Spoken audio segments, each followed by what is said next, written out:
I've seen young ones carrying rocks as though they're babies. Makes you think, well, where do dolls come from? where do those kinds of behaviour come from?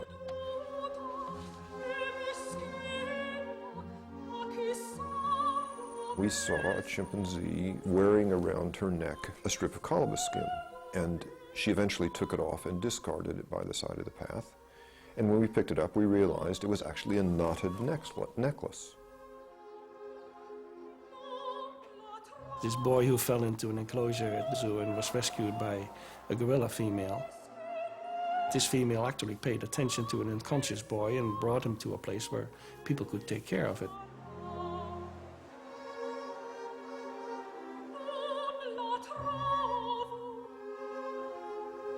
Once upon a time, not that long ago, human beings stood apart from the rest of creation.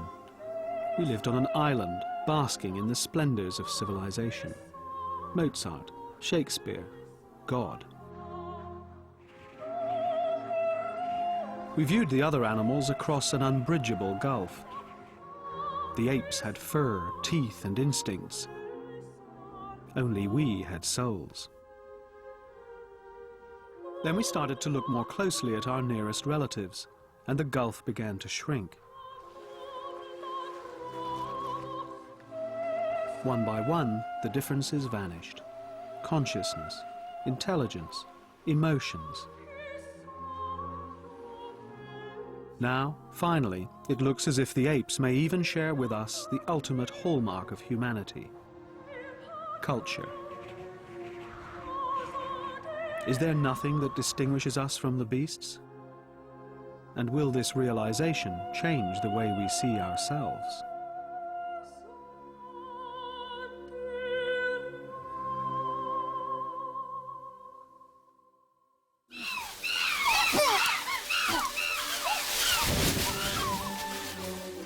We've always half loved and half feared our closest cousins.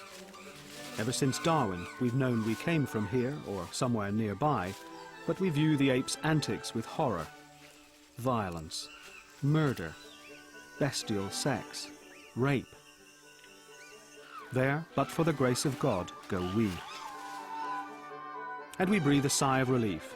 We're different. We humans have escaped our dark side.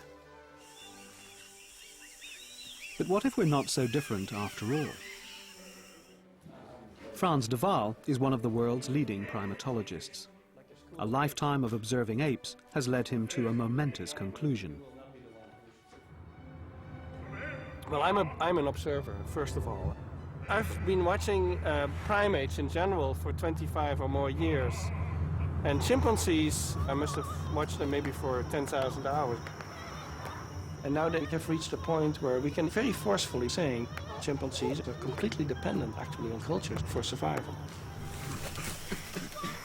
Frans de Waal thinks apes have culture, learned traditions that are passed on from one generation to the next. It's a conclusion many will find disturbing, for if chimps have culture, maybe there's nothing special about us after all.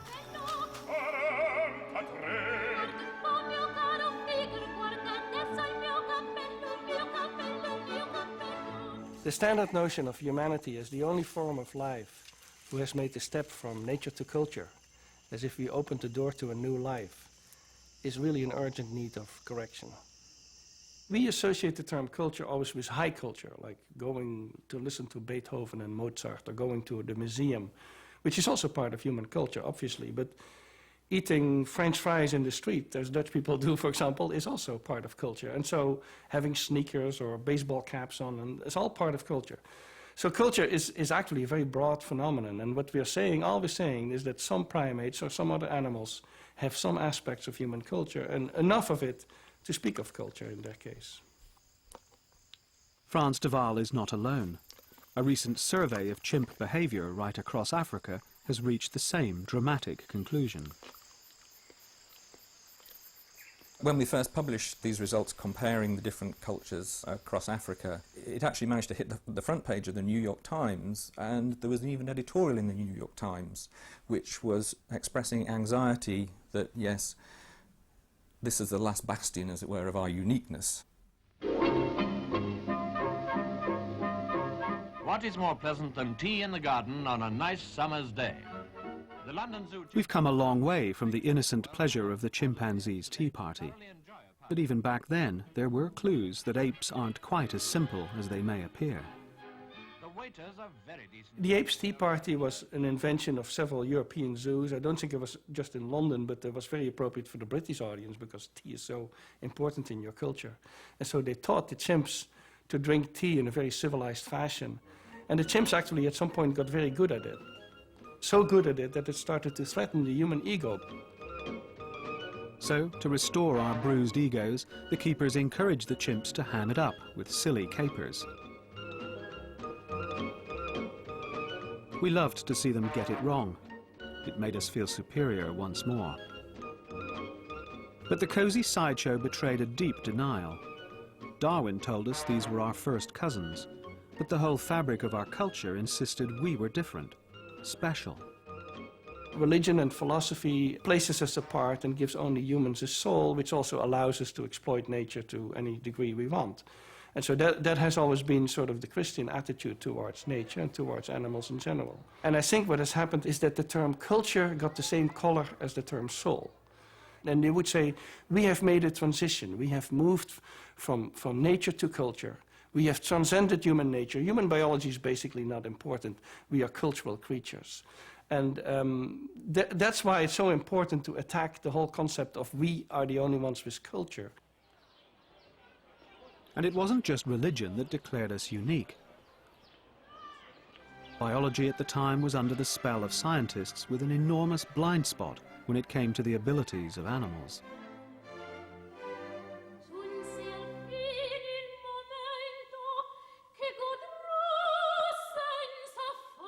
Behaviorists of the old school considered all animals interchangeable because the laws of learning would apply to all of them, and whether you studied a frog or a cat didn't really matter. Just 50 years ago, our only understanding of animal behavior came from experimental studies of stimulus and response. The so-called behaviorist school looked on animals as furry black boxes with little more than instincts. Hunger leads to eating. The need to reproduce leads to procreation. Animals were seen as machines, wired with a basic set of needs and urges. Nobody thought of looking at how animals actually behave in the wild, in their natural state. If they're all the same, why bother?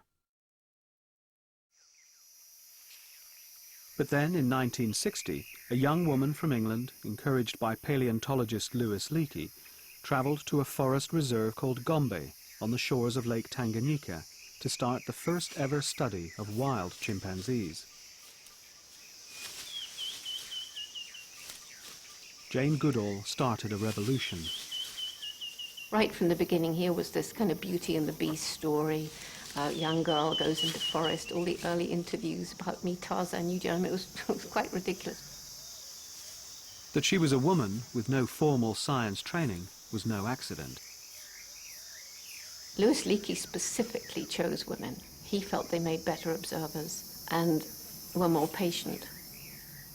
And really, my sense of mission was, let's find out anything we can. So there was no hypothesis to prove. I knew that Louis was hoping that the findings would help him to have a better understanding of the way that early humans may have behaved, since these were our closest living relatives in the natural habitat. Right from the start, Jane Goodall saw striking similarities. I don't think there was a light bulb. It was just that the whole of their behavior was unfolding, and it was becoming clearer and clearer how complex they were. The chimpanzee shows all the same kinds of characteristics that we show. A few years later, a Japanese researcher called Tetsuro Matsuzawa started studying chimps further to the west, at a place called Bossou in Guinea. He too came from a very different cultural background, and he too was struck by his first impressions. I thought it should be a big black monkey, but it was not.